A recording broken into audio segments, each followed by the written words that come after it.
Here we go, the review for Activity 32 quiz. There are 19 questions on the quiz,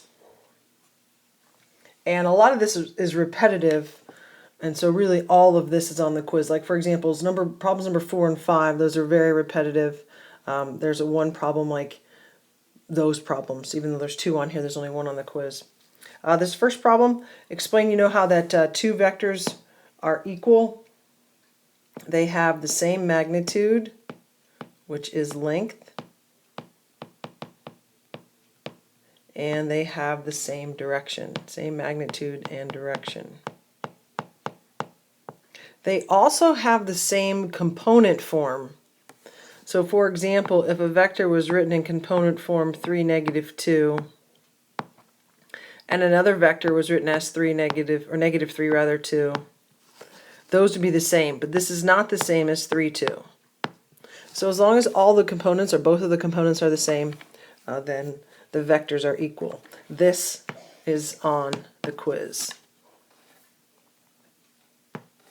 There's also a question, and I really think 2, 3, 4, and 5, these are all pretty much the same. They're just worded all differently, and that's all on the quiz.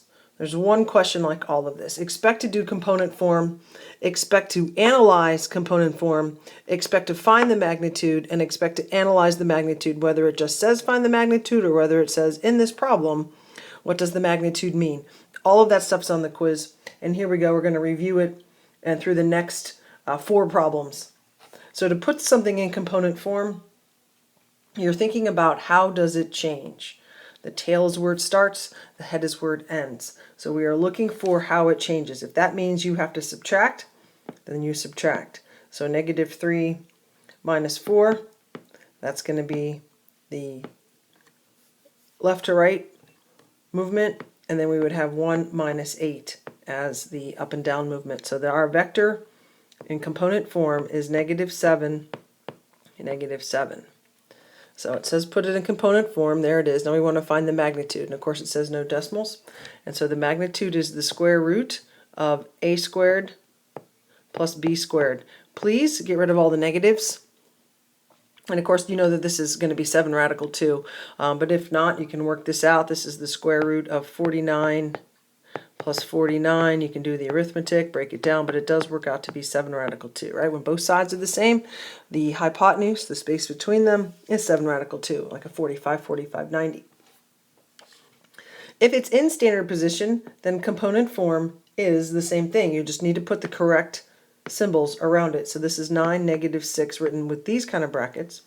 And then of course the magnitude would be 9 squared plus 6 squared, 81 plus 36, and this is, oh, of course I don't have that. This is going to give you square root of 127. How about 117? And then that's going to break down into, this is 9 times 13, this is 3 radical 13.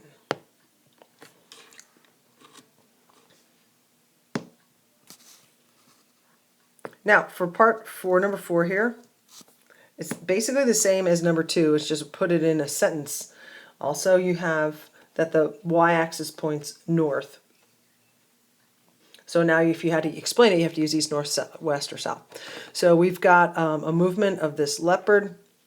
The time of day doesn't matter. We don't care about the number of hours that have elapsed. All we know is that it has moved from 12/8 to 2017. It starts at 12/8. It ends at 2017.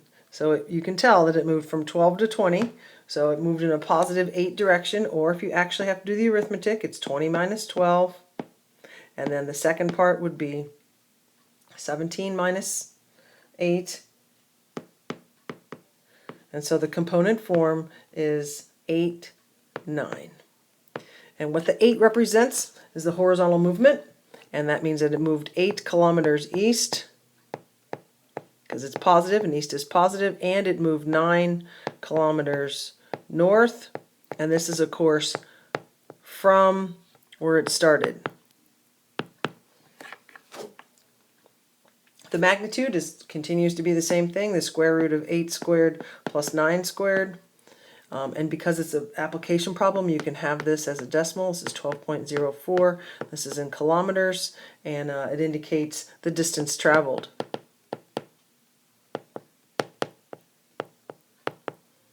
So the panther went, or the leopard went 12.04 kilometers. So here we have it again, worded a little bit differently, same idea. So the change, now we're given the components. So the first change is 3, -1, and then in the second hour, the second change is represented by the components -2, -2. So since it's in component form, we can just go ahead and add the two parts. So the left to right movement would be add the 3 and the -2. So this is 1. And the horizontal movement would be the -1 plus the -2, which is -3. And so the overall change, the overall is equal to hour 1 plus hour 2, or it's equal to the two changes added together. So I'm just trying to think of a way I could write this without writing a bunch of stuff. I'm going to say change 1 plus change 2. Right, his overall change would be the two changes combined or added, sum. And of course, we're looking for how far. This is distance. Distance is magnitude. So we use the component form, 1 squared plus 3 squared. So we get the square root of 10, which is because of the application. You can go ahead and give a decimal. So this is the square root of 10, which is 3.2 miles. And that's to the nearest tenth. So you can see lots of questions about component form. That's on the quiz. Questions about magnitude and the application or the use of magnitude for distance. Now for this portion, for 6, 7, and 8, there are 2 of these where you're going to have to do the symbols and the graph. Symbolically, if you need to write out the algebra, we don't have a lot of space here. I'll actually write it out down here. So we have 2 times vector t, so 2 times 2, 1, plus vector s, which is going to be 1, -4. And so this is 4, 2, plus 1, -4. So the answer symbolically, add up the 1 and the 4, is 5, and then 2 minus 4, -2. So then graphically, you graph the first one, so we're going to graph t from 0, 0. And so t is 2, 1. So write 2, down 1, label that with a t, do it again, write 2, down 1, this is again vector t, and now we have to add vector s. S is to the right 1 and down 4. And so here is vector s. And then you would label the resultant. Of course, now my labels are all blending together. If I put the t's over here, it would make more sense. And so this resultant, this answer right here, is 2t plus s. A little bit hard to read, but please put your labels on their picture. I'm trying a different color, see if it looks better. So for number 7, if you want to do it, let's do it graphically first. It doesn't really matter, you've got to do them both. The opposite of s, so the opposite of s would be -1, so left 1 and up 4. So you start by graphing the first one from 0, 0. So there it is, there's -s, or the opposite of s. Now from that we're going to add 2 t's, we got to do it twice. So to the right 2 and up 1, to the right 2 more and up 1. So there's a t and another t, and your resultant is right there, connecting it from 0, 0. This is -s plus 2t. If we do this algebraically or with the symbols, we have the opposite of s, -1, 4, plus 2t. We just did 2t over here, so we know that that is 4, 2, plus you could probably do that in your head. And so we get, as a component, we get 3, 6. One more time. We do the graph first. To r, so r is to to the left 3 and up 2. So there's one R. And then we have to do it again, to the left 3 more and up 2. Another R, and then minus S. So the opposite of S is negative 1, 4. So that means to the left 1 and up 4. It does take you all the way to the very edge there. And then this is the negative S, and then you connect it. This is your resultant, and the arrow goes there. The resultant, of course, is labeled 2 vector R minus vector S. Symbolically, 2R is negative 6, 4, and the opposite of S is negative 1, 4, and when you add that up, you get negative 7, 8.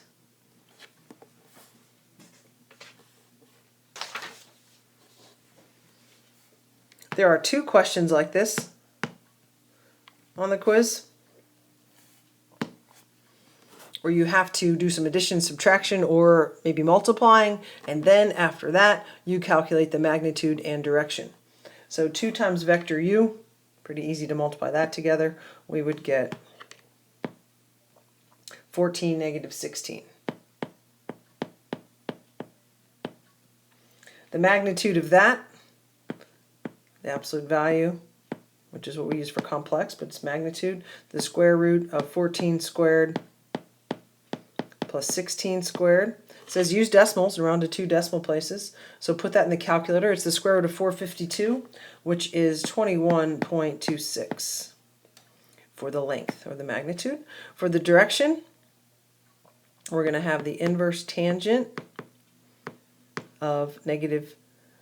Now for this one, you can use the original or you can use the 16 and the 14. That's up to you. Because as you know, when you double the length of something, you do not change the direction.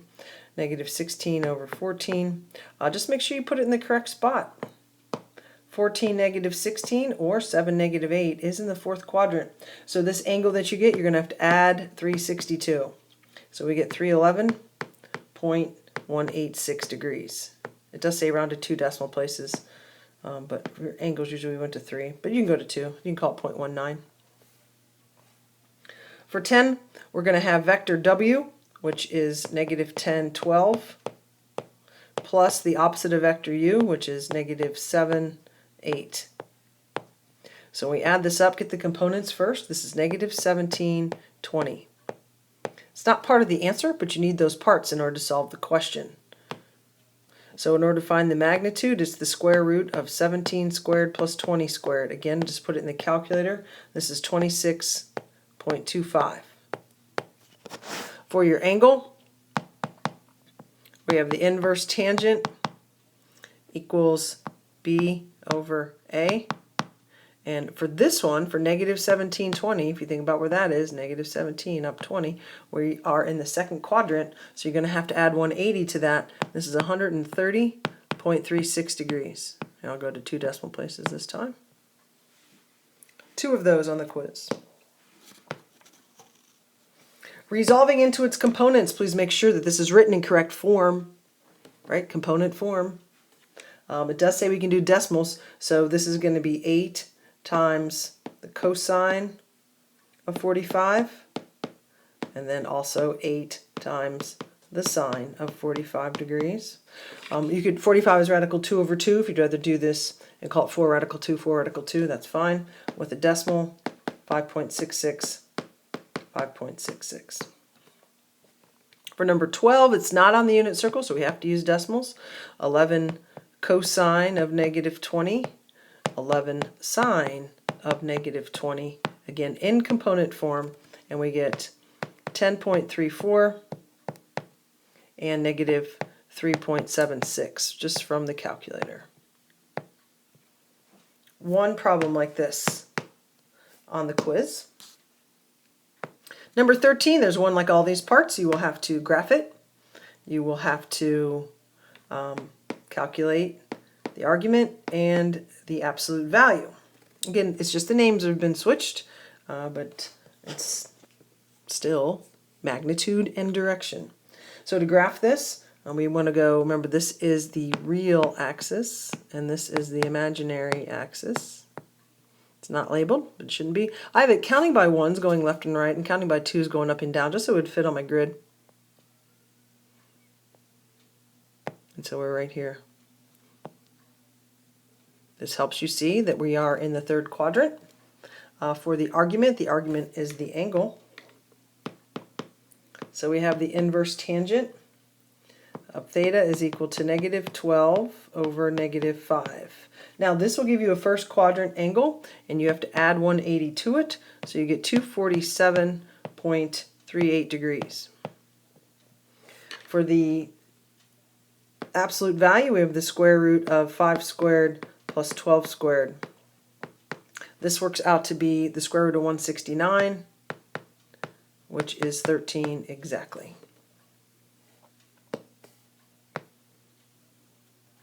In the next section with the complex numbers, there are 4 of these, most of which can be done right on the calculator. And remember, you cannot have any decimals. It says so in the directions. It'll say so in the directions on the quiz as well.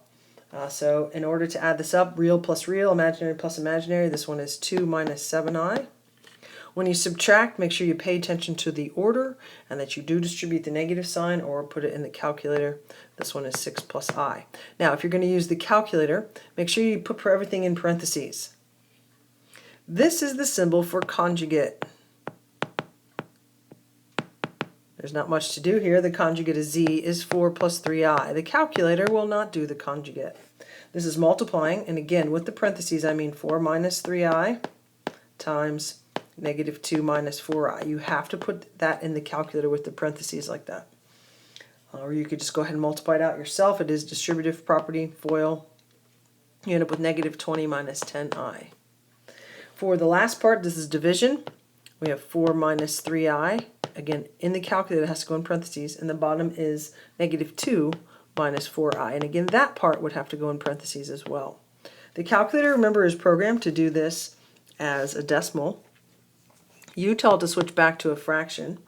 In this case, the calculator, it's not common denominator. It gives you 1/5 plus 11i over 10. But you can leave it like that. If you do it by hand, you may realize that it doesn't really reduce as far, so you could also have 2 plus 11i and just make it a common denominator of 10. Both of these answers are exactly the same, and they're both correct. Distance between two complex numbers. There's one like this. Now, if it helps you to graph it, draw a little graph. But really what we're looking for is the distance from negative 2 to 7. So if you think about how far apart that is, from negative 2, if you're looking at a number line, all the way up to 7, the space between there is 9. So we have 9. That's your A. If you think about it as components, I know it's not a vector, but it's very similar to that. And then the space between 5i and negative 4i, if we're going up and down, 5i and negative 4i, the space between that is also 9. Remember, distance is not imaginary. So our components would really be 9, 9. And as you know, anytime the numbers are the same, it's going to be 9 radical 2 here. Or you could just go ahead and do the square root of 81 plus 81. And you get the square root of 162, and then you'd break that down, and you'd end up with 9 radical 2.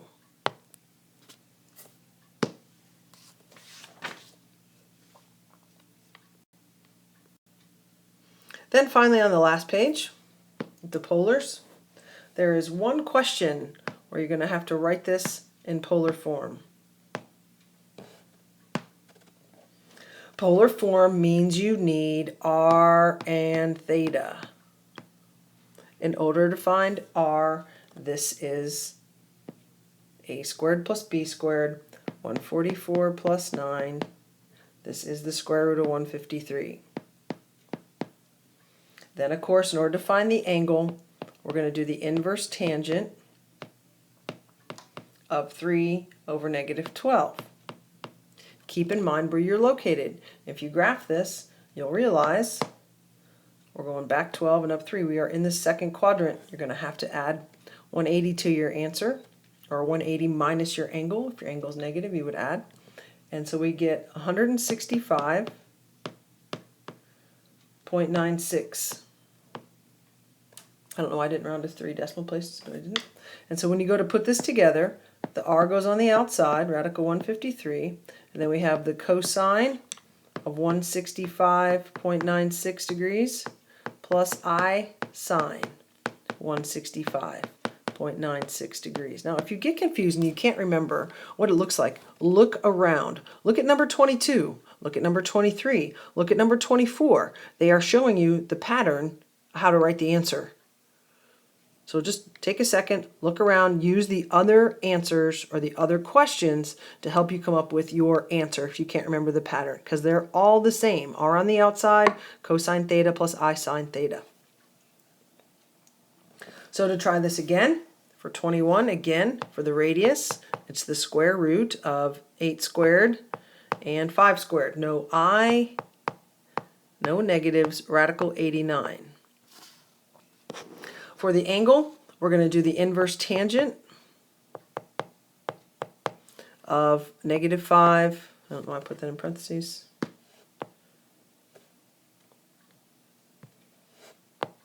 Negative 5 over 8. And when we think about graphing this one, 8, negative 5 is in the 4th quadrant. So if it's negative angle, add 360 to it. This is going to be 327.99. Now to put this into polar form, we have radical 89. I'll run out of space, of course. Radical 89 times cosine of 327.99 plus I sine of 327.99. These are in degrees. To switch back, to take each rectangular form and to put it into, or take each polar form and put it into rectangular. Notice this has no decimals. You know the cosine of 315 is positive because we're in the 4th quadrant. Or you can put it in the calculator. It's going to give you 0.707. You know that's radical 2 over 2. So we have 4 times radical 2 over 2 plus 4i times negative radical 2 over 2. This is not a component. This is not a vector. This is a rectangular form of a number. It's 2 radical 2 minus 2i radical 2. A plus bi. For 23, 14 times the cosine of 30. The cosine of 30 is radical 3 over 2. We're in the 1st quadrant. Everything's positive. Plus 4i times the sine of 30, which is 14i, plus the sine of 30, which is 1/2. So this is 7 radical 3 plus 7i. To multiply, remember you multiply the radius, the 2 radii, so 9 times 8, and then you add the angles. So we have cosine of 210 plus 45. Please add that up. That is 255. Leave it in the same form, plus I sine of 255. So once again, and oh, sorry, so I skipped this. There's one like this on the quiz. 4 times 12, 48. Add up your angles, 130 plus 15, cosine of 145 plus I sine of 145. That's everything that's on the quiz. That's all 19 problems. There's just a lot of extra practice on here just to make you hopefully super extra ready for the quiz tomorrow. Good luck on that quiz. Let me know if you have any other questions before school, I guess, tomorrow.